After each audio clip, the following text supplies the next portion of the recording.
حضرت اقدس مسیح موعود علیہ الصلوۃ والسلام قرآن کریم کے فیوز بیان فرماتے ہوئے ایک جگہ فرماتے ہیں کہ اس کے فیوز اور برکات کا در ہمیشہ جاری ہے اور وہ ہر زمانے میں اسی طرح نمایاں اور درخشاں ہے جیسے حضرت صلی اللہ علیہ وسلم کے وقت میں تھا۔ پھر آپ فرماتے ہیں یہ سچ ہے کہ اکثر مسلمانوں نے قرآن شریف کو چھوڑ دیا ہے، لیکن پھر بھی قرآن شریف کے انوار و برکات اور اس کی تاثیرات ہمیشہ زندہ اور تازہ بتازہ ہیں۔ چنانچہ میں اس وقت اس ثبوت کے لیے بھیجا گیا ہوں، اور اللہ تعالی ہمیشہ اپنے اپنے وقت پر اپنے بندوں کو اپنی حمایت اور تائید کے لیے بھیجتا رہا ہے، کیونکہ اس نے وعدہ فرمایا تھا کہ انا نحن نزلنا الذکر و انا لہ لحافظون، یعنی بے شک ہم نے اس ذکر یعنی قرآن شریف کو نازل کیا ہے اور ہم ہی اس کے محافظ ہیں۔ بس اس زمانے میں اللہ تعالیٰ نے حضرت صلی اللہ علیہ وسلم کے غلام صادق کو قرآن کریم کی اشاعت کے لیے بھیجا ہے، قرآن کریم کی حفاظت کے لیے بھیجا ہے۔ آپ کو وہ معارف سکھائے ہیں جو لوگوں سے پوشیدہ تھے، آپ کے ذریعے قرآن کریم کے فیض کا ایک چشمہ جاری فرمایا ہے۔ آپ تو آئے ہی قرآن کریم کی حکومت کو دنیا میں قائم کرنے کے لیے ہیں، لیکن بدقسمتی سے نام نہاد علماء نے آپ کے دعوے کی ابتدا سے ہی آپ کی مخالفت اپنا مقصد بنایا ہوا ہے، اور کوئی دلیل اور عقل کی بات سننا نہیں چاہتے، اور عوام الناس کو بھی گمراہ کر رہے ہیں۔ خود تو علم و معرفت سے نابلد ہیں، لیکن جس کو خدا تعالیٰ نے اس کام کے لیے بھیجا ہے اس کے راستے میں روکے کھڑی کرنے کی کوشش کرتے رہتے ہیں، اور اسے ہی یہ لوگ قرآن کریم کی خدمت سمجھتے ہیں۔ پاکستان میں وقتاً فوقتاً ان علماء کو بال اٹھتا رہتا ہے، اور ان کے ساتھ پھر بعض سستی شہرت حاصل کرنے والے سیاستدان اور سرکاری اہلکار بھی مل جاتے ہیں، اور احمدیوں کو مختلف بہانوں سے ظلموں کا نشانہ بنایا جاتا ہے۔ گزشتہ کچھ عرصے سے پھر یہ لوگ من گھڑت مقدمے تحریف و توہین قرآن کے احمدیوں پر بنانے کی کوشش میں لگے ہوئے ہیں۔ اللہ تعالیٰ ان کے شر سے بچائے، اور جو احمدی اس غلط اور ظالمانہ الزام میں انہوں نے پکڑے ہوئے ہیں ان کی جلد رہائی کی بھی اللہ تعالیٰ سامان پیدا فرمائے۔ بہرحال جیسا کہ میں نے کہا کہ اس زمانے میں حضرت مسیح موعود علیہ الصلوۃ والسلام کی تعلیم کی روشنی ہی ہے جس سے قرآن کریم کے علوم و معارف کا پتہ چلتا ہے، اور جماعت احمدیہ ہی ہے جو اس کام کو دنیا میں سر انجام دے رہی ہے۔ حضرت مسیح علیہ الصلوۃ والسلام نے ہمیں قرآن کریم کی عظمت و اہمیت، مقام و مرتبہ کے متعلق اپنے ارشادات اور تصنیفات میں جو عرفان بیان فرمایا ہے، عطا فرمایا ہے، وہ میں آج بیان کروں گا۔ حضرت مسیح علیہ الصلوۃ والسلام ایک جگہ قرآن کریم کی کامل اور مکمل تعلیم ہونے کے بارے میں ذکر کرتے ہوئے فرماتے ہیں کہ میرا مذہب یہی ہے کہ قرآن اپنی تعلیم میں کامل ہے اور کوئی صداقت اس سے باہر نہیں، کیونکہ اللہ جل شانہ فرماتا ہے کہ نزلنا علیک الکتاب تبیان لکل شیء، یعنی ہم نے تیرے پر وہ کتاب اتاری ہے جس میں ہر ایک چیز کا بیان ہے۔ اور پھر فرماتا ہے ما فرطنا فی الکتاب من شیء، یعنی ہم نے اس کتاب سے کوئی چیز باہر نہیں رکھی، لیکن ساتھ اس کے فرماتے ہیں کہ ساتھ اس کے یہ بھی میرا اعتقاد ہے کہ قرآن کریم سے تمام مسائل دینیہ کا استخراج و استنباط کرنا اور اس کی مجملات کی تفاصیل صحیحہ پر حسب منشاء الہی قادر ہونا ہر ایک مجتہد اور مولوی کا کام نہیں ہے۔ ہر ایک کو اس کا ملکہ نہیں دیا گیا کہ اس کی تفصیل اور تفسیر اور بیان کرے اور گہرائی میں جا کر اس کے علم و عرفان کے موتیوں کو نکال کے لائے، بلکہ فرمایا بلکہ یہ خاص طور پر ان کا کام ہے جو وحی الہی سے بطور نبوت یا بطور ولایت عظمیٰ مدد دیے گئے۔ سو ایسے لوگوں کے لیے جو استخراج و استنباط معارف قرآنی پر بعلت غیر ملہم ہونے کے قادر نہیں ہو سکتے، یہی سیدھی راہ ہے کہ وہ بغیر کثرت استخراج و استنباط قرآن کے ان تمام تعلیمات کو جو سنن متوارثہ متعاملہ کے ذریعے سے ملی ہیں بلا تأمل و توقف قبول کر لیں۔ بہت سارے مفسرین ان کے لیے یہ لوگ جو جن کو اللہ تعالیٰ نے صلاحیت نہیں دی، علم ہی نہیں دیا، عرفان ہی نہیں دیا، ان کا یہ کام ہے جو پرانے سابقہ عمر مفسرین ہیں، بزرگ ہیں، جو تقویٰ پر چلنے والے لوگ تھے، ہمارے پرانے امام ہیں جن پر مختلف جنہوں نے اپنے یا تفاسیر جنہوں نے لکھی ہیں، ان کو سامنے رکھیں، ان پر عمل کریں، اور جو ظاہری قرآن کریم کی علم جتنا ہے اس پر عمل کرنے کی کوشش کریں، بجائے اس کے کہ اپنے طور پر غلط قسم کے نقطے نکالتے رہیں۔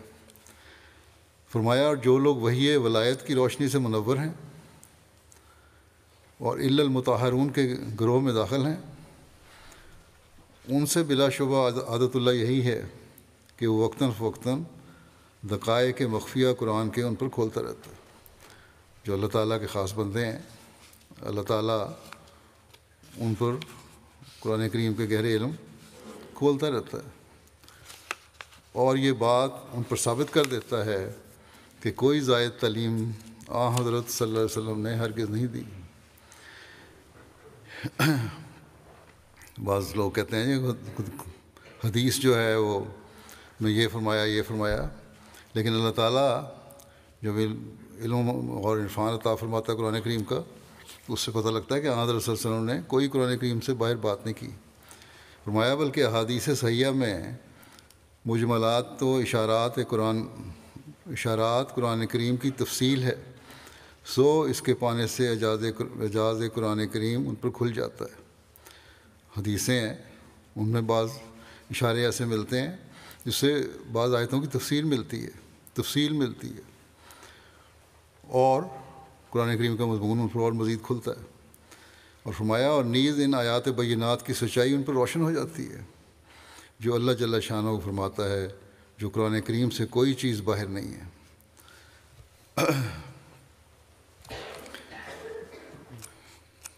اس زمانے میں حضرت مسیح علیہ الصلوۃ والسلام کو اللہ تعالیٰ نے قرآن کریم کے علم و معرفت کو عطا فرمانے کے لیے بھیجا ہے۔ پھر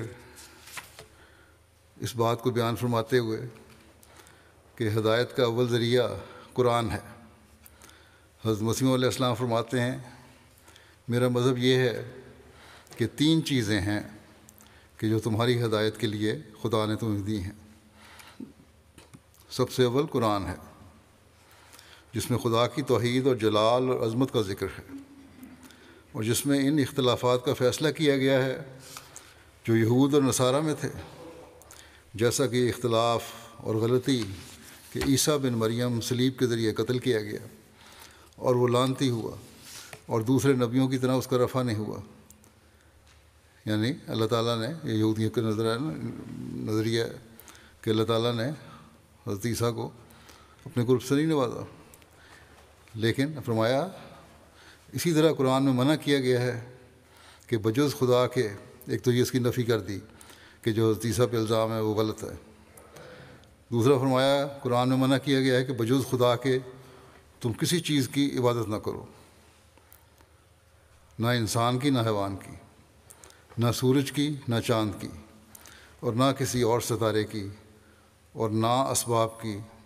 اور نہ اپنے نفس کی۔ ہر قسم کے شرک سے قرآن کریم میں اللہ تعالیٰ نے مناہی فرمائی، اس کی تلقین فرمائی اور بڑا کھل کے فرمایا۔ سو تم ہوشیار رہو اور خدا کی تعلیم اور قرآن کی ہدایت کے برخلاف ایک قدم بھی نہ اٹھاؤ۔ میں تمہیں سچ سچ کہتا ہوں کہ جو شخص قرآن کے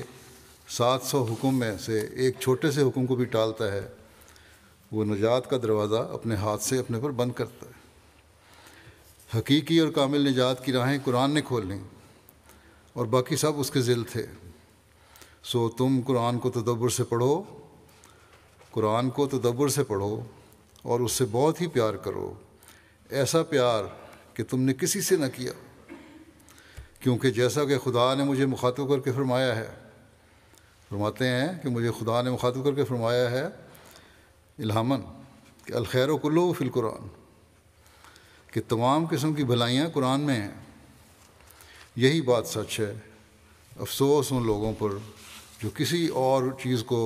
اس پر مقدم رکھتے ہیں۔ تمہاری تمام فلاح اور نجات کا سرچشمہ قرآن میں ہے۔ کوئی بھی تمہاری ایسی دینی ضرورت نہیں جو قرآن میں نہیں پائی جاتی۔ تمہارے ایمان کا مصدق یا مکذب قیامت کے دن قرآن ہے، اور بجوز قرآن کے آسمان کے نیچے اور کوئی کتاب نہیں جو بلا واسطہ قرآن تمہیں ہدایت دے سکے، جو بلا واسطہ قرآن تمہیں ہدایت دے سکے۔ قرآن کا واسطہ بہرحال ضروری ہے ہدایت کے لیے، دینی ہدایت کے لیے، جس کی یہ تعلیم اور خیال ہوں، جو اپنے ماننے والوں کو اس طرح نصیحت کرے، کیا وہ قرآن کریم میں کسی بھی قسم کی تحریف کر سکتا ہے؟ کچھ تو عقل کے ناخن لینے چاہیے ان کو۔ پھر آپ نے فرمایا خدا نے تم پر بہت احسان کیا جو قرآن جیسی کتاب تمہیں عنایت کی۔ میں تمہیں سچ سچ کہتا ہوں کہ وہ کتاب جو تم پر پڑھی گئی اگر عیسائیوں پر پڑھی جاتی تو وہ ہلاک نہ ہوتے، اور یہ نعمت اور ہدایت جو تمہیں دی گئی اگر بجائے توریت کے یہودیوں کو دی جاتی تو بعض فرقے ان کے قیامت سے منکر نہ ہوتے۔ بس اس نعمت کی قدر کرو جو تمہیں دی گئی، یہ نہایت پیاری نعمت ہے، یہ بڑی دولت ہے۔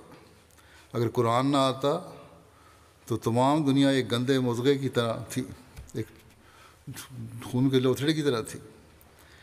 قرآن وہ کتاب ہے جس کے مقابل پر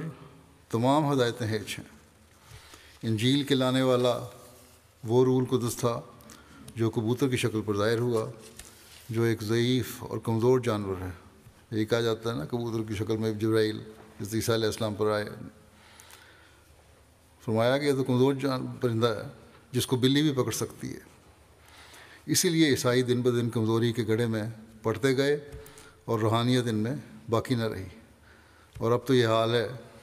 کہ جو اعداد و شمار سامنے آ رہے ہیں کہ اکثریت عیسائیوں کی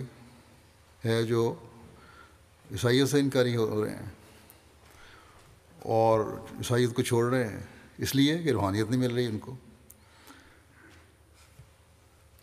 اور مسلمانوں کی بدقسمتی ہے کہ باوجود قرآن ہونے کے اس پر عمل نہ کر کے اس کی روحانیت سے فائدہ نہیں اٹھا رہے، اور جس شخص کو اس علم و معرفت کے پھیلانے کے لیے اللہ تعالیٰ نے بھیجا ہے اس کو ماننے سے انکاری ہیں۔ فرماتے ہیں کیونکہ تمام ان کے ایمان کا مدار کبوتر پر تھا، مگر قرآن کا روح القدس اس عظیم الشان شکل میں ظاہر ہوا جس نے زمین سے لے کر آسمان تک اپنے وجود سے تمام ارض و سما کو بھر دیا تھا۔ بس کجا وہ کبوتر اور کجا یہ تجلی عظیم جس کا قرآن شریف میں بھی ذکر ہے۔ قرآن ایک ہفتے میں انسان کو پاک کر سکتا ہے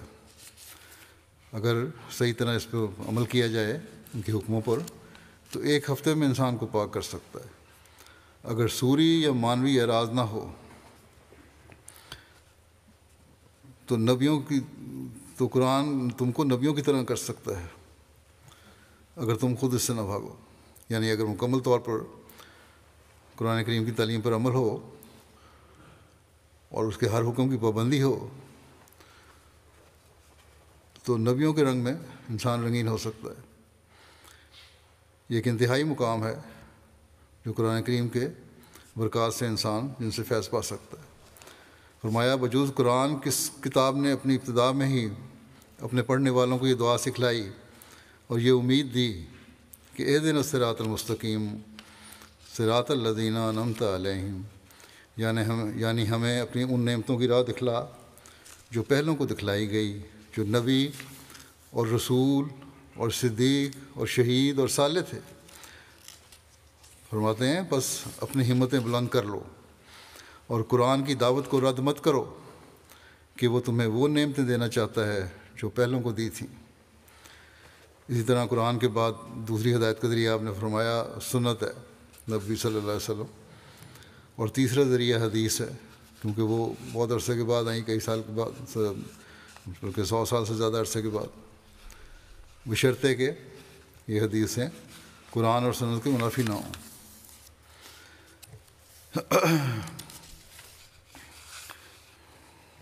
قرآن کریم کی عزت و تکریم کرنے کی نصیحت کرتے ہوئے آپ فرماتے ہیں کہ جو لوگ قرآن کو عزت دیں گے وہ آسمان پر عزت پائیں گے۔ اس کی تفصیل میں آپ نے فرمایا تمہارے لیے ایک ضروری تعلیم یہ ہے کہ قرآن شریف کو مہجور کی طرح نہ چھوڑ دو، تمہاری اسی میں زندگی ہے۔ جو لوگ قرآن کو عزت دیں گے وہ آسمان پر عزت پائیں گے۔ قرآن کریم سے بالکل کنارہ کشی نہ کر لو، اس پہ عمل کرنا بالکل چھوڑ، یہ نہ ہو کہ عمل ہی نہ کرو، اس کو پڑھو، باقاعدگی سے پڑھو، اس کی نصائح پر عمل کرو، کیونکہ جو لوگ قرآن کو عزت دیں گے وہ آسمان پر عزت پائیں گے۔ جو لوگ ہر ایک حدیث اور ہر ایک قول پر قرآن کو مقدم رکھیں گے ان کو آسمان پر مقدم رکھا جائے گا۔ نوع انسان کے لیے روئے زمین پر اب کوئی کتاب نہیں مگر قرآن، اور تمام آدمزادوں کے لیے اب کوئی رسول اور شفیع نہیں مگر محمد مصطفیٰ صلی اللہ علیہ وسلم۔ سو تم کوشش کرو کہ سچی محبت اس جاہ و جلال کے نبی کے ساتھ رکھو اور اس کے غیر کو اس پر کسی نوع کی بڑائی مت دو، تا آسمان پر تم نجات یافتہ لکھے جاؤ۔ اور یاد رکھو کہ نجات وہ چیز نہیں جو مرنے کے بعد ظاہر ہوگی، بلکہ حقیقی نجات وہ ہے کہ اس دنیا میں اپنی روشنی دکھلاتی ہے۔ ایمان میں ایسی مضبوطی ہوتی ہے کہ اس دنیا میں انسان پر اس کی روشنی ظاہر ہو جاتی ہے۔ ہر ظلم کا مقابلہ کرنے کے لیے انسان تیار ہو جاتا ہے، جس کی تازہ مثال ہمیں گزشتہ دنوں ہمارے بورکینا فاسو کے شہید بھائیوں میں ملتی ہے۔ آپ فرماتے ہیں یہ نجات یافتہ کون ہے؟ وہ جو یقین رکھتا ہے کہ جو خدا سچ ہے اور محمد صلی اللہ علیہ وسلم اس میں اور تمام مخلوق میں درمیانی شفیع ہے، اور آسمان کے نیچے نہ اس کے ہم مرتبہ کوئی اور رسول ہے اور نہ قرآن کے ہم مرتبہ ہم رتبہ کوئی اور کتاب ہے، اور کسی کے لیے خدا نے نہ چاہا کہ وہ ہمیشہ زندہ رہے مگر یہ برگزیدہ نبی ہمیشہ کے لیے زندہ ہے۔ ایک اور الزام جو ہے اس کا بھی رد کر دیا کہ ہم نعوذ باللہ حضرت صلی اللہ علیہ وسلم کی توہین کرتے ہیں۔ پھر قرآن شریف کے خاتم الکتب ہونے کے بارے میں آپ فرماتے ہیں کہ حضرت صلی اللہ علیہ وسلم خاتم النبیین ہیں اور قرآن شریف خاتم الکتب ہے۔ اب کوئی اور کلمہ یا کوئی اور نماز نہیں ہو سکتی۔ جو کچھ حضرت صلی اللہ علیہ وسلم نے فرمایا یا کر کے دکھایا اور جو کچھ قرآن شریف میں ہے اس کو چھوڑ کر نجات نہیں مل سکتی۔ جو اس کو چھوڑے گا وہ جہنم میں جاوے گا۔ یہ ہمارا مذہب اور عقیدہ ہے، مگر اس کے ساتھ یہ بھی یاد رکھنا چاہیے کہ اس امت کے لیے مخاطبات اور مکالمات کا دروازہ کھلا ہے۔ اللہ تعالیٰ کلام کرتا ہے، مخاطب ہوتا ہے، یہ دروازہ کھلا ہے، بند نہیں ہو گیا۔ اور یہ دروازہ گویا قرآن مجید کی سچائی اور آن حضرت صلی اللہ علیہ وسلم کی سچائی پر ہر وقت تازہ شہادت ہے۔ اور اس کے لیے خدا تعالیٰ نے سورہ فاتحہ ہی میں یہ دعا سکھائی ہے کہ اہدنا الصراط المستقیم صراط الذین انعمت علیہم غیر انعمت علیہم اہدنا الصراط المستقیم صراط الذین انعمت علیہم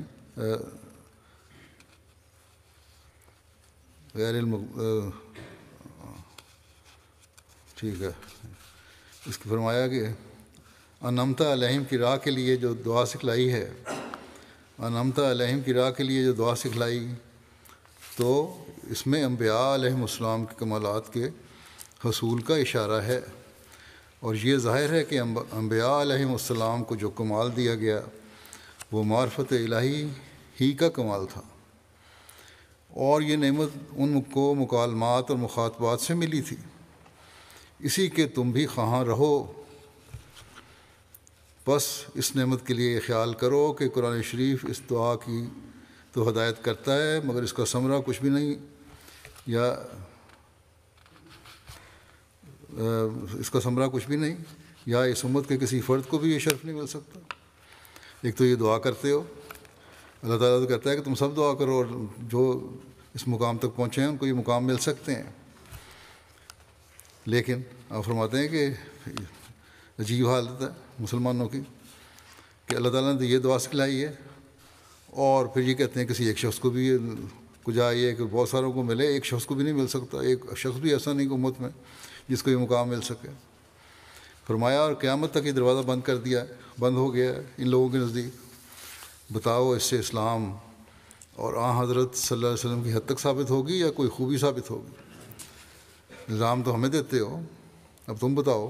کہ تم جو دروازے بند کر رہے ہو، اللہ تعالیٰ کی دعا سکھائی ہوئی ہے اس کے باوجود دروازے بند کر رہے ہو، اس کے حد تک کہ مرتکب کون ہو رہا ہے، تم یا ہم؟ فرمایا میں سچ سچ کہتا ہوں کہ جو شخص یہ اعتقاد رکھتا ہے وہ اسلام کو بدنام کرتا ہے، اور اس نے مغز شریعت کو سمجھا ہی نہیں۔ اسلام کے مقاصد میں سے تو یہ امر تھا کہ انسان صرف زبان ہی سے وحدہ لا شریک نہ کہے، بلکہ در حقیقت سمجھ لے، اور بہشت اور دوزخ پر خیالی ایمان نہ ہو، بلکہ فی الحقیقت اسی زندگی میں وہ بہشتی کیفیات پر اطلاع پا لے، ایسی نیکیاں ہوں کہ یہ زندگی بھی جنت بن جائے، اور ان گناہوں سے جن میں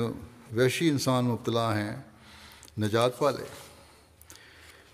فرمایا یہ عظیم الشان مقصد اسلام کا تھا اور ہے، اور یہ ایسا پاک مطہر مقصد ہے کہ کوئی دوسری قوم اس کی نظیر اپنے مذہب میں پیش نہیں کر سکتی، اور نہ اس کا نمونہ دکھا سکتی ہے۔ کہنے کو تو ہر ایک کہہ سکتا ہے، مگر وہ کون ہے جو دکھا سکتا ہو؟ بس آج حضرت مسیح علیہ السلام کے ماننے والوں کو اس معیار کو حاصل کرنے کی ضرورت ہے، دنیا کو بتانے کی ضرورت ہے، ہم پر کفر کے فتوے لگانے والوں کو دکھانے کی ضرورت ہے کہ احمدی صرف پرانے قصوں ہی کو بیان نہیں کرتے، بلکہ آج بھی زندہ کتاب اور زندہ رسول کے ماننے والوں پر اللہ تعالیٰ کے فضلوں کے اترنے پر یقین رکھتے ہیں، اس بات پہ یقین رکھتے ہیں کہ اللہ تعالیٰ آج بھی بولتا ہے۔ پھر حضرت مسیح علیہ السلام فرماتے ہیں ہمیں اللہ تعالیٰ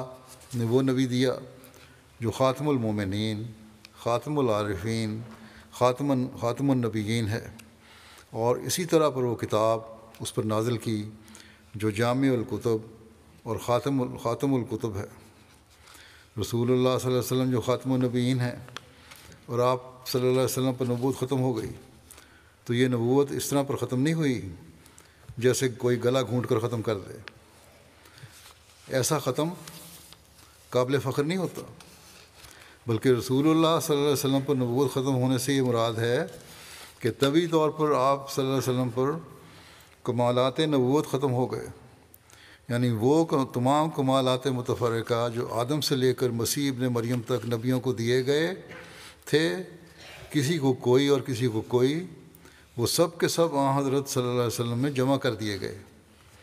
اور اس پر تباً آپ خاتم النبیین ٹھہرے، اور ایسا ہی وہ جمیع تعلیمات وصایا اور معارف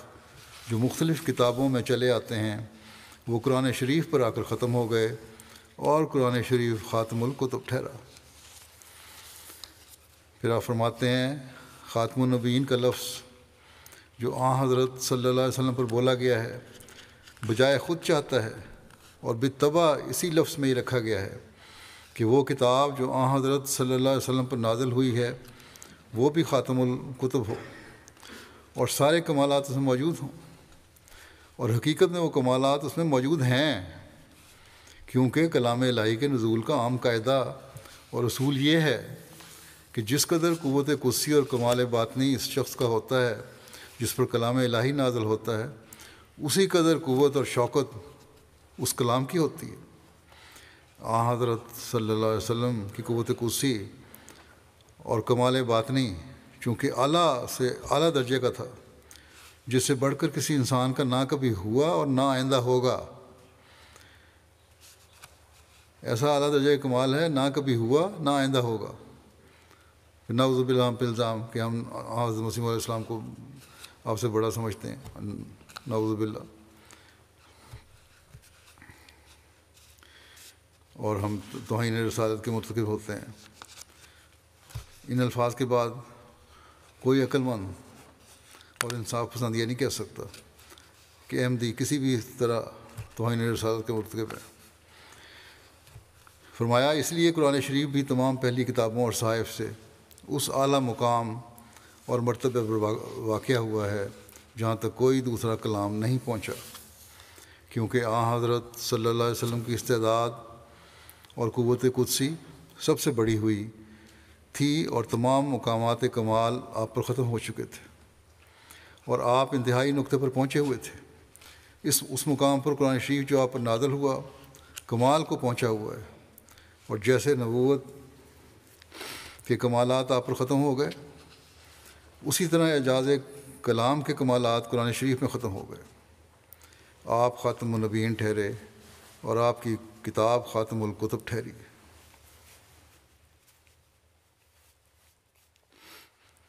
فرمایا جس قدر مراتب اور وجوہ اعجاز کلام کے ہو سکتے ہیں ان سب کے اعتبار سے آپ کی کتاب انتہائی نقطے پر پہنچی ہوئی ہے۔ جو بھی مرتبہ ہو، جو بھی وجوہات ہو سکتی ہیں کسی کلام کے بڑائی کی اور اعجاز کی، وہ سب اس میں موجود ہیں، یعنی کیا باعتبار فصاحت و بلاغت، کیا باعتبار ترتیب مضامین، کیا باعتبار تعلیم، کیا باعتبار کمالات تعلیم، کیا باعتبار ثمرات تعلیم۔ غرض جس پہلو سے دیکھو اسی پہلو سے قرآن شریف کا کمال نظر آتا ہے اور اس کا اعجاز ثابت ہوتا ہے، اور یہی وجہ ہے کہ قرآن شریف نے کسی خاص امر کی نظیر نہیں مانگی، بلکہ عام طور پر نظیر طلب ہے، عام طور پر نظیر طلب کی ہے، یعنی جس پہلو سے چاہو مقابلہ کرو، خواہ بلحاظ فصاحت و بلاغت، خاص پہلو کو نہیں مانگا، کسی طرح آؤ قرآن شریف سے مقابلہ کر لو۔ قرآن شریف میں ہر قسم کے مضامین موجود ہیں، خواہ بلحاظ فصاحت و بلاغت ہے، خواہ بلحاظ مطالب اور مقاصد ہے، خواہ بلحاظ تعلیم ہے، خواہ بلحاظ پیش گوئیاں ہیں اور غیب کے پیش گوئیوں اور غیب کے جو قرآن شریف میں موجود ہیں۔ غرض کسی رنگ میں دیکھو یہ معجزہ ہے۔ پھر ایک مجلس میں آپ نے فرمایا یہ بات ہرگز بھول جانے کے قابل نہیں ہے کہ قرآن شریف جو خاتم الکتب ہے دراصل قصوں کا مجموعہ نہیں ہے۔ جن لوگوں نے اپنی غلط فہمی اور حق پوشی کی بنا پر قرآن شریف کو قصوں کا مجموعہ کہا ہے انہوں نے حقائق شناس فطرت سے حصہ نہیں پایا، ورنہ اس پاک کتاب نے تو پہلے قصوں کو بھی ایک فلسفہ بنا دیا ہے۔ جو قصے بیان ہوئے ہیں وہ بھی اس طرح بیان کیے ہیں کہ وہ ایک فلسفہ ہے، ایک ان میں سبق ہے، ایک گہرائی ہے۔ فرمایا اور یہ اس کا احسان عظیم ہے ساری کتابوں اور نبیوں پر کہ ان قصوں کو بھی اس نے فلسفہ بنا دیا، ورنہ آج ان باتوں پر ہنسی کی جاتی۔ اور یہ بھی اللہ تعالیٰ کا فضل ہے کہ اس علمی زمانے میں جب کہ موجودات عالم کے حقائق اور خواص الاشیاء کے علوم ترقی کر رہے ہیں اس نے آسمانی علوم اور کشف حقائق کے لیے ایک سلسلے کو قائم کیا ہے۔ بڑے بڑے علوم کے ماہرین پیدا ہو رہے ہیں، مختلف قسم کی سائنس کے مضامین ہیں، دوسرے مضامین ہیں، دنیا ترقی کر رہی ہے، مزید تحقیقیں ہو رہی ہیں،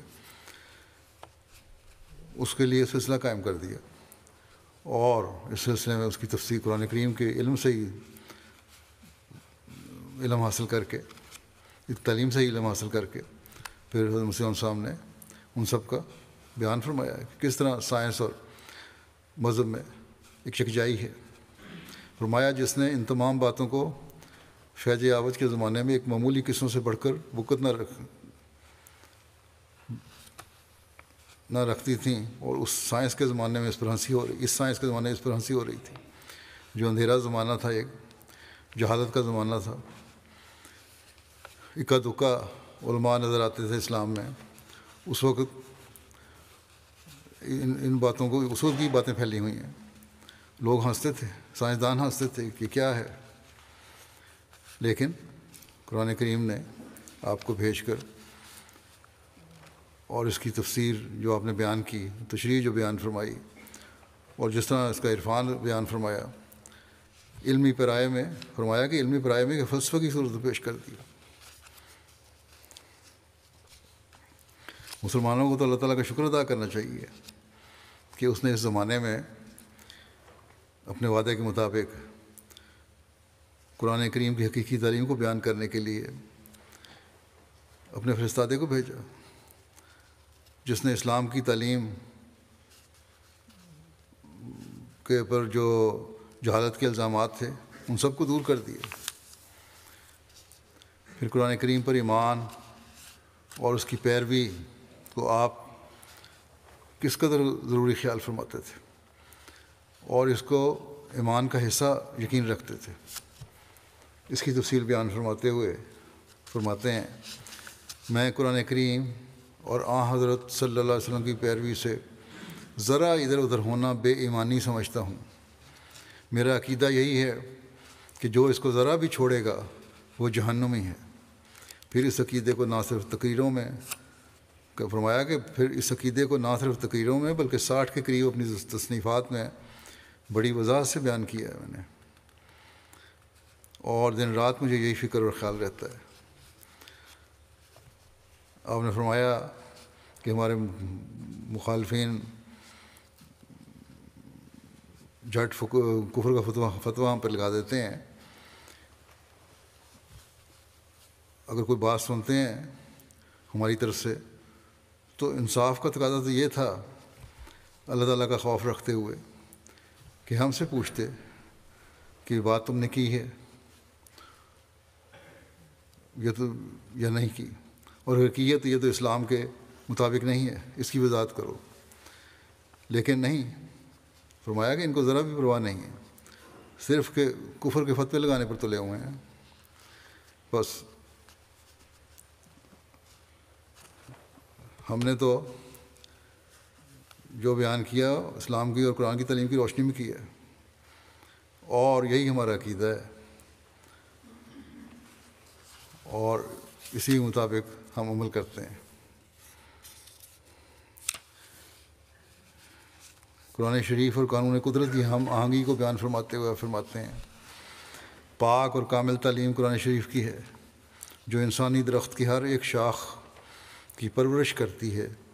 اور قرآن شریف صرف ایک پہلو پر زور نہیں ڈالتا بلکہ کبھی تو عفو اور درگزر کی تعلیم دیتا ہے،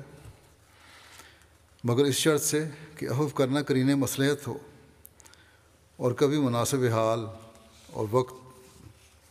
مناسب محل اور وقت کے کبھی مناسب محل اور وقت کے مجرم کو سزا دینے کے لیے فرماتا ہے، کبھی معاف کرنے کی طرف فرماتا ہے، کبھی سزا دینے کی طرف۔ پر در حقیقت قرآن شریف خدا تعالیٰ کے اس قانون قدرت کی تصویر ہے جو ہمیشہ ہماری نظر کے سامنے ہے۔ یہ بات نہایت معقول ہے کہ خدا کا قول اور فعل دونوں مطابق ہونے چاہئیں، یعنی جس رنگ اور طرز پر دنیا میں خدا تعالیٰ کا فعل نظر آتا ہے، ضرور ہے کہ خدا تعالیٰ کی سچی کتاب اپنے فعل کے مطابق تعلیم کرے۔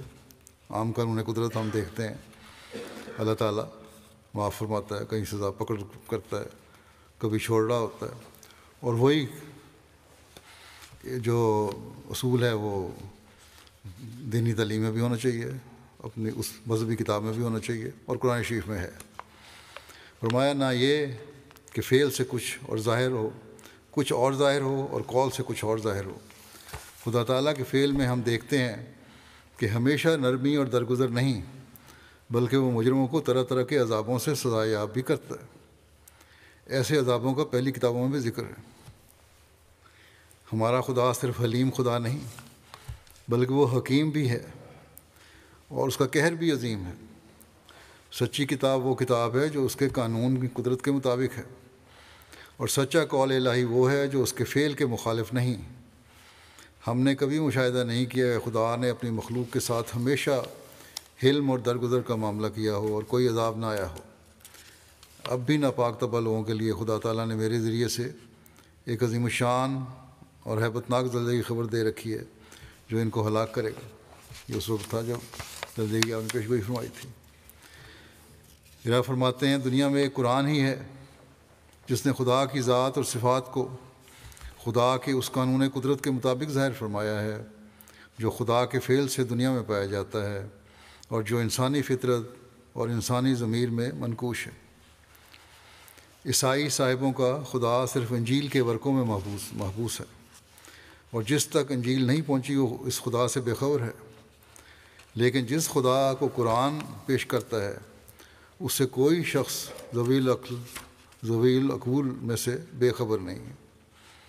اس لیے سچا خدا وہی خدا ہے جس کو قرآن پیش کرتا ہے۔ جو کہیں بھی رہنے والے دنیا میں کسی بھی مذہب کے ماننے والے ہیں، دہریے بھی ہیں، وہ بھی دنیا کی بناوٹ دیکھ کے یقین رکھتے ہیں کچھ نہ کچھ حد تک کہ خدا ہے، اور اکثریت تو اپنے اپنے قبائلی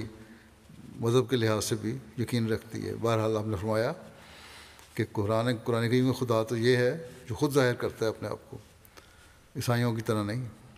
جس کی شہادت انسانی فطرت اور قانون قدرت دے رہا ہے۔ فرماتے ہیں سچا وہی مذہب ہے کہ جو اس زمانے میں بھی خدا کا سننا اور بولنا دونوں ثابت کرتا ہے۔ اگر سچے مذہب میں خدا تعالیٰ اپنے مخاطبہ سے اپنے وجود کی آپ خبر دیتا ہے۔ خدا شناسی ایک نہایت مشکل کام ہے۔ دنیا کے حکیموں اور فلاسفروں کا کام نہیں ہے جو خدا کا پتہ لگاویں، کیونکہ زمین و آسمان کو دیکھ کر صرف یہ ثابت ہوتا ہے کہ اس ترکیب محکم اور ابلغ کا کوئی صانع ہونا چاہیے، مگر یہ تو ثابت نہیں ہوتا کہ فی الحقیقت وہ صانع موجود بھی ہے، اور ہونا چاہیے اور ہے میں جو فرق ہے وہ ظاہر ہے۔ بس اس وجود کا واقعی طور پر پتہ دینے والا صرف قرآن شریف ہے، جو صرف خدا شناسی کی تاکید نہیں کرتا بلکہ آپ دکھلا دیتا ہے، اور کوئی کتاب آسمان کے نیچے ایسی نہیں کہ اس پوشیدہ وجود کا پتہ دے۔ اللہ تعالیٰ کی وجود کے بارے میں قرآن شریف میں ثبوت موجود ہے۔ قرآن کریم کی انجیل اور دوسرے مذہبی کتب پر برتری ثابت کرتے ہوئے آپ فرماتے ہیں قرآن شریف ایک کامل اور زندہ اعجاز ہے، اور کلام کا معجزہ ایسا معجزہ ہوتا ہے اور کلام کا معجزہ ایسا معجزہ ہوتا ہے کہ کبھی اور کسی زمانے میں وہ پرانا نہیں ہو سکتا، اور نہ فنا کا ہاتھ اس پر چل سکتا ہے۔ حضرت موسیٰ علیہ السلام کے معجزات کا اگر آج نشان دیکھنا چاہیں تو کہاں ہے؟ کیا یہودیوں کے پاس وہ عصا ہے اور اس میں کوئی قدرت اس وقت بھی سانپ بننے کی موجود ہے، وغیرہ وغیرہ۔ غرض جس قدر معجزات کل نبیوں سے صادر ہوئے ان کے ساتھ ہی ان معجزات کا بھی خاتمہ ہو گیا، مگر ہمارے نبی صلی اللہ علیہ وسلم کے معجزات ایسے ہیں کہ وہ ہر زمانے میں اور ہر وقت تازہ بتازہ اور زندہ موجود ہیں۔ ان معجزات کا زندہ ہونا اور ان پر موت کا ہاتھ نہ چلنا صاف طور پر اس امر کی شہادت دے رہا ہے کہ حضرت صلی اللہ علیہ وسلم ہی زندہ نبی ہیں، اور حقیقی زندگی یہی ہے جو آپ کو عطا ہوئی ہے اور کسی دوسرے کو نہیں ملی۔ آپ کی تعلیم اس لیے زندہ تعلیم ہے کہ اس کے ثمرات اور برکات اس وقت بھی ویسے ہی موجود ہیں جو آج سے 1300 سال پیشتر موجود تھے۔ دوسری کوئی تعلیم ہمارے سامنے اس وقت ایسی نہیں ہے جس پر عمل کرنے والا یہ دعویٰ کر سکے کہ اس کے ثمرات اور برکات اور سے مجھے دیا گیا ہے اور میں ایک آیت اللہ ہو گیا ہوں، لیکن ہم خدا تعالیٰ کے فضل و کرم سے قرآن شریف کی تعلیم کے ثمرات اور برکات کا نمونہ اب بھی موجود پاتے ہیں، اور ان تمام آثار اور فیوز کو جو نبی کریم صلی اللہ علیہ وسلم کی سچی اتباع سے ملتے ہیں اب بھی پاتے ہیں۔ چنانچہ خدا تعالیٰ نے اس سلسلے کو اس لیے قائم کیا ہے تا وہ اسلام کی سچائی پر زندہ گواہ ہو اور ثابت کرے کہ وہ برکات اور آثار اس وقت بھی رسول اللہ صلی اللہ علیہ وسلم کے کامل اتباع سے ظاہر ہوتے ہیں جو 1300 سال پہلے ظاہر ہوتے تھے۔ چنانچہ سدھا نشان اس وقت تک ظاہر ہو چکے ہیں، اور حضرت مسیح علیہ السلام نے اپنی بعض کتب میں یہ نشانات ظاہر بھی فرمائے ہیں، لکھ کر بیان فرمائے ہیں، اور جماعت پر چڑھنے والا ہر دن بھی اس بات کی گواہی دے رہا ہے کہ جو پیش گوئیاں آپ نے فرمائیں وہ کس طرح پوری ہو رہی ہیں۔ بہرحال حضرت مسیح علیہ السلام آگے فرماتے ہیں، ہر قوم اور ہر مذہب کے سرگروہوں کو ہم نے دعوت کی ہے کہ وہ ہمارے مقابلے میں آ کر اپنی صداقت کا نشان دکھائیں، مگر ایک بھی ایسا نہیں کہ جس نے اپنے مذہب کی سچائی کا کوئی نمونہ عملی طور پر دکھائی، جن سے اپنے مذہب کی سچائی کا کوئی نمونہ عملی طور پر دکھائے۔ ہم خدا تعالیٰ کے کلام کو کامل اعجاز مانتے ہیں، اور ہمارا یقین اور دعویٰ ہے کہ کوئی دوسری کتاب اس کے مقابل نہیں ہے۔ میں علی وجہ البصیرت کہتا ہوں کہ قرآن شریف کا کوئی امر پیش کریں وہ اپنی جگہ پر ایک نشان اور معجزہ ہے۔ مثلاً تعلیم ہی کو دیکھیں، وہ عظیم الشان معجزہ نظر آتی ہے اور فی الواقع معجزہ ہے۔ ایسے حکیمانہ نظام اور فطری تقاضوں کے موافق واقع ہوئی ہے کہ دوسری تعلیم اس کے سامنے ہرگز مقابلہ نہیں کر سکتی۔ قرآن شریف کی تعلیم پہلی ساری تعلیموں کی متمم اور مکمل ہے۔ اس وقت صرف ایک پہلو تعلیم کا دکھا کر میں ثابت کرتا ہوں کہ قرآن شریف کی تعلیم اعلیٰ درجہ پر واقع ہوئی ہے اور معجزہ ہے۔ مثلاً توریت کی تعلیم، فرمایا کہ حالات موجودہ کے لحاظ سے کہو یا ضروریات وقت کے موافق جو ہے جو توریت کی تعلیم ہے، اس کا سارا زور قصاص اور بدلے پر ہے، جیسے آنکھ کے بدلے آنکھ اور دانت کے بدلے دانت، اور بالمقابل انجیل کی تعلیم ہے جس کا سارا زور عفو اور صبر اور درگزر پر تھا، اور یہاں تک اس میں تاکید کی کہ اگر کوئی ایک گال پر تمانچہ مارے تو دوسری بھی اس کی طرف پھیر دو، کوئی ایک کوس بگار لے جاوے تو 2 کوس چلے جاؤ، کرتا مانگے تو چوگا بھی دے دو۔ اسی طرح پر ہر باب میں توریت اور انجیل کی تعلیم میں یہ بات نظر آئے گی کہ توریت افراد کا پہلو لیتی ہے اور انجیل تفرید کا، مگر قرآن شریف ہر موقع پر محل پر حکمت اور وسط کی تعلیم دیتا ہے۔ جہاں دیکھو جس بارے میں قرآن کریم کی تعلیم پر نگاہ کرو تو معلوم ہوگا کہ وہ محل اور موقع کا سبق دیتا ہے۔ اگرچہ ہم تسلیم کرتے ہیں کہ نفس تعلیم سب کا ایک ہی ہے، لیکن اس میں کسی کو انکار کی گنجائش نہیں ہے کہ توریت اور انجیل میں سے ہر ایک کتاب نے ایک پہلو پر زور دیا ہے، مگر فطرت انسانی کے تقاضے کے موافق صرف قرآن شریف نے تعلیم دی ہے۔ یہ کہنا کہ توریت کی تعلیم افراد کے مقام پر ہے اس لیے خدا کی طرف سے نہیں، یہ صحیح نہیں ہے۔ یہ بھی غلط ہے کہ ہم کہیں کہ یہ تعلیم خدا کی طرف سے نہیں ہے، وہ تعلیم توریت کی بھی خدا کی طرف سے ہے۔ اصل بات یہ ہے کہ اس وقت کی ضرورتوں کے لحاظ سے ایسی تعلیم بیکار تھی۔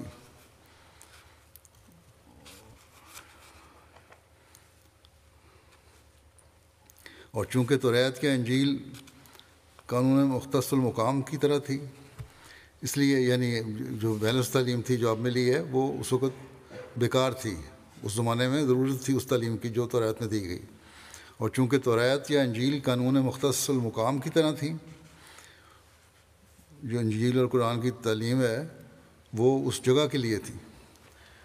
وہیں کے لیے مخصوص تھیں، اس لیے ان تعلیموں میں دوسرے پہلوؤں کو مد نظر نہیں رکھا گیا۔ لیکن قرآن شریف چونکہ تمام دنیا اور تمام نوع انسان کے واسطے تھا، اس لیے اس تعلیم کو ایسے مقام پر رکھا جو فطرت انسانی کے صحیح تقاضوں کے موافق تھی، اور یہی حکمت ہے، کیونکہ حکمت کے معنی ہیں وضع الشیء وضع شے فی محلے ہی، یعنی کسی چیز کو اس کے اپنے محل پر رکھنا۔ بس یہ حکمت قرآن شریف نے ہی سکھلائی ہے۔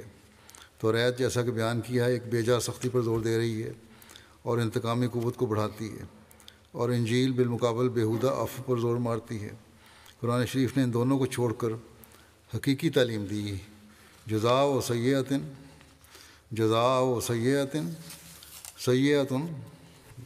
مثلھا ومن عفا و اصلح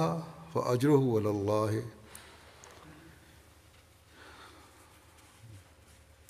ومن عفا و اصلح فاجرہ علی اللہ، یعنی بدی کی جزا اسی قدر بدی ہے، لیکن جو شخص معاف کر دے اور اس معاف کرنے میں اصلاح مقصود ہو، اس کا اجر اس کے رب کے پاس ہے۔ یہ جرات اور نشانات کے ساتھ قرآن کریم کی برتری تمام ادیان پر ثابت کرنا آپ کا اس وقت تھا جب اس ملک میں انگریزوں کی حکومت تھی، چرچ کا دور تھا، پھر بھی کھلا چلا چیلنج آپ نے قرآن کریم کی برتری کا دیا اور کسی خوف کو قریب بھی نہ آنے دیا، کیونکہ آپ اللہ تعالیٰ کے وہ فرستادے تھے جسے اللہ تعالیٰ نے اس زمانے میں حضرت صلی اللہ علیہ وسلم کی غلامی میں بھیجا ہے، اور اس مقصد کے لیے بھیجا تھا کہ وہ تعلیم کو پھیلائیں۔ اور یہی چیز ہم دیکھتے ہیں آپ کی لٹریچر میں اور تعلیم میں، اور اسی چیز کو ہم آج جماعت احمدیہ بھی آگے پھیلا رہی ہے۔ اور جماعت احمدیہ پر الزام لگانے والے یہ کہتے ہیں کہ احمدی قرآن کریم کی تحریف اور توہین کے مرتکب ہو رہے ہیں۔ قرآن کریم کی ضرورت اور اہمیت بیان فرماتے ہوئے آپ فرماتے ہیں قرآن شریف کے وجود کی ضرورت پر ایک بڑی دلیل یہ ہے کہ پہلی تمام کتابیں موسیٰ کی کتاب توریت سے انجیل تک ایک خاص قوم یعنی بنی اسرائیل کو اپنا مخاطب ٹھہراتی ہیں، اور صاف اور صریح لفظوں میں کہتی ہیں کہ ان کی ہدایتیں عام فائدے کے لیے نہیں ہیں بلکہ صرف بنی اسرائیل کے وجود تک محدود ہیں۔ مگر قرآن شریف کا مد نظر تمام دنیا کی اصلاح ہے، اور اس کی مخاطب کوئی خاص قوم نہیں بلکہ کھلے طور پر بیان فرماتا ہے کہ وہ تمام انسانوں کے لیے نازل ہوا ہے اور ہر ایک کی اصلاح اس کا مقصود ہے۔ سو بلحاظ مخاطبین کے توریت کی تعلیم اور قرآن کی تعلیم میں بڑا فرق ہے۔ اس میں توریت کہتی ہے کہ خون مت کرو، اور قرآن بھی کہتا ہے کہ خون مت کرو، اور بظاہر قرآن میں اسی حکم کا اعادہ معلوم ہوتا ہے جو توریت میں آ چکا ہے، مگر دراصل سے اعادہ نہیں بلکہ توریت کا یہ حکم صرف بنی اسرائیل سے تعلق رکھتا ہے اور صرف بنی اسرائیل کو خون سے منع فرماتا ہے، دوسرے سے توریت کو کچھ غرض نہیں۔ لیکن قرآن شریف کا یہ حکم دنیا سے تعلق رکھتا ہے اور تمام نوع انسان کو ناحق کی خون ریزی سے منع فرماتا ہے۔ اسی طرح تمام احکام میں قرآن شریف کی اصل غرض عامہ خلائق کی اصلاح ہے، اور توریت کی غرض صرف بنی اسرائیل تک محدود ہے۔ پھر فرمایا یہ دعویٰ پادریوں کا سراسر غلط ہے کہ قرآن توحید اور احکام میں نئی چیز کون سی لایا جو توریت میں نہ تھی۔ بظاہر ایک نادان توریت کو دیکھ کر دھوکہ میں پڑے گا کہ توریت میں توحید بھی موجود ہے اور احکام عبادت اور حقوق عباد کا بھی ذکر ہے، پھر کون سی نئی چیز ہے جو قرآن کے ذریعے سے بیان کی گئی؟ مگر یہ دھوکہ اسی کو لگے گا جس نے کلام الہی میں کبھی تدبر نہیں کیا۔ واضح ہو کہ الہیات کا بہت سا حصہ ایسا ہے کہ توریت میں اس کا نام و نشان نہیں، چنانچہ توریت میں توحید کے باریک مراتب کا کہیں ذکر نہیں۔ قرآن ہم پر ظاہر فرماتا ہے کہ توحید صرف اس بات کا نام نہیں کہ ہم بتوں اور انسانوں اور حیوانوں اور عناصر اور اجرام فلکی اور شیاطین کی پرستش سے باز رہیں، بلکہ توحید 3 درجے پر منقسم ہے۔ درجہ اول عوام کے لیے، یعنی ان کے لیے جو خدا تعالیٰ کے غضب سے نجات پانا چاہتے ہیں۔ دوسرا درجہ خواص کے لیے، یعنی ان کے لیے جو عوام کی نسبت زیادہ تر قرب الہی کے ساتھ خصوصیت پیدا کرنی چاہتے ہیں۔ اور تیسرا درجہ خواص الخواص کے لیے جو قرب کے کمال تک پہنچنا چاہتے ہیں۔ اول مرتبہ توحید کا تو یہی ہے کہ غیر اللہ کی پرستش نہ کی جائے، اور ہر ایک چیز جو محدود اور مخلوق معلوم ہوتی ہے، خواہ زمین پر ہے، خواہ آسمان پر، اس کی پرستش سے کنارہ کیا جائے۔ دوسرا مرتبہ توحید کا یہ ہے کہ اپنے اور دوسروں کے تمام کاروبار میں مؤثر حقیقی خدا تعالیٰ کو سمجھا جائے اور اسباب پر اتنا زور نہ دیا جائے جس سے وہ خدا تعالیٰ کے شریک ٹھہر جائیں۔ مثلا یہ کہنا کہ زید نہ ہو تو میرا یہ نقصان ہوتا اور بکر نہ ہوتا تو میں تباہ ہو جاتا، یہ لوگوں پر انحصار جو ہے یہ بھی شرک ہے، یہ توحید کے خلاف ہے۔ اگر یہ کلمات اس نیت سے کہے جائیں کہ جس سے حقیقی طور پر زید و بکر کو کچھ چیز سمجھا جاوے تو یہ بھی شرک ہے۔ تیسری قسم کی توحید کی یہ ہے کہ خدا تعالیٰ کی محبت میں اپنے نفس کے اغراض کو بھی درمیان سے اٹھانا اور اپنے وجود کو اس کی عظمت میں محو کرنا۔ یہ توحید توریت میں کہاں ہے؟ ایسا ہی توریت میں بہشت اور دوزخ کا کچھ ذکر نہیں پایا جاتا، اور شاید کہیں کہیں اشارات ہوں۔ ایسا ہی توریت میں خدا تعالیٰ کی صفات کاملہ کا کہیں پورے طور پر ذکر نہیں۔ اگر توریت میں کوئی ایسا صورت ہوتی جیسا کہ قرآن شریف میں قل هو اللہ احد اللہ الصمد لم یلد ولم یولد ولم یکن لہ کفوا احد ہے، تو شاید عیسائی اس مخلوق پرستی کی بلا سے رک جاتے۔ ایسا ہی توریت نے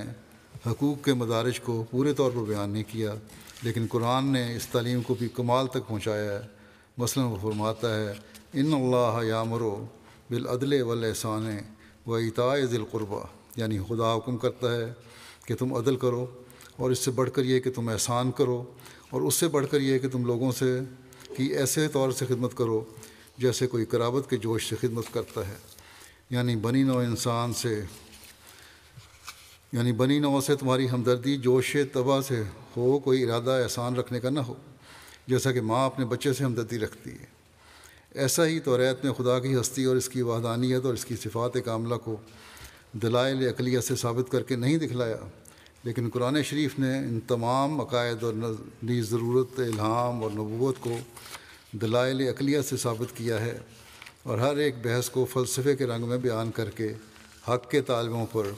اس کا سمجھنا آسان کر دیا ہے۔ اور یہ تمام دلائل ایسے کمال سے قرآن شریف میں پائے جاتے ہیں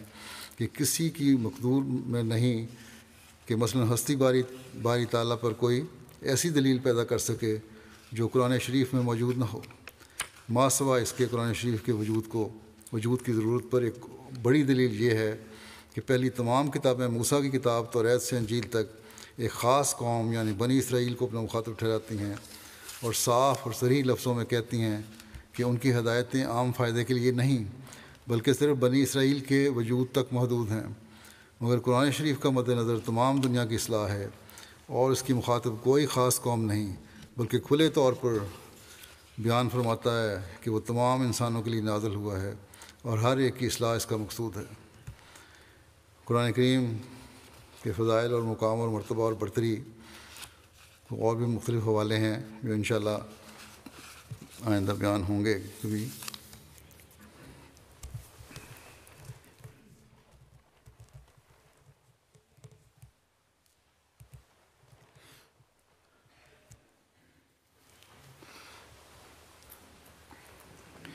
الحمد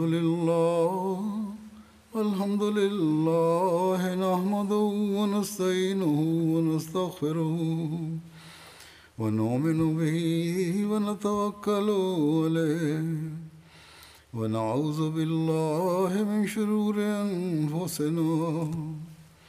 ومن سیئات اعمالنا من يهده الله فلا مضل له ومن يضلله فلا هادي له ونشهد أن لا إله إلا الله ونشهد أن محمدا عبده ورسوله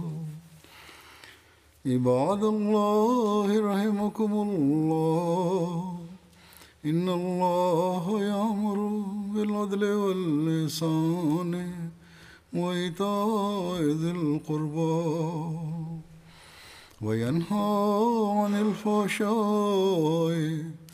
والمنكر والبغي يعظكم لعلكم تذكرون اذكروا الله يذكركم وادعوه يستجب لكم ولذكر الله أكبر.